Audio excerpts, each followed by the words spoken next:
Регистрирана за изградба на патишта и ископи. Какви црни патишта?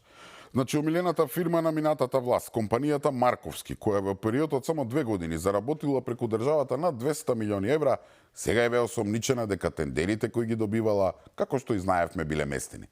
Финансиската полиција го уапси сопственикот Марковски затоа што се товари дека го има оштетено буџетот за 1,2 милиони евра. И тоа е само еден случај. Господ знае уште колку вакви има.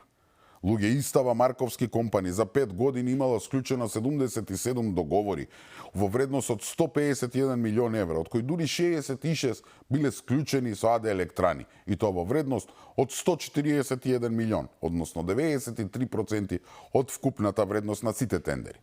Кој знае колку од тие пари биле украдени? Затоа сметам дека овој случај е најдобар опис на начинот на кој функционираше минатата власт, но и начинот на кој сега нивните градоначалници ја бараат вашата доверба на изборите. Под плаштот или фразата изградба на патишта, чисти улици, нови градинки, чист воздух и слично. Само сакаат да се дограбаат до било каква власт, за да продолжат да си делат тендери и целосно да ни го испразнат джебот. Така што за нив ова не се локални избори. Ова е битка за тендери и пари.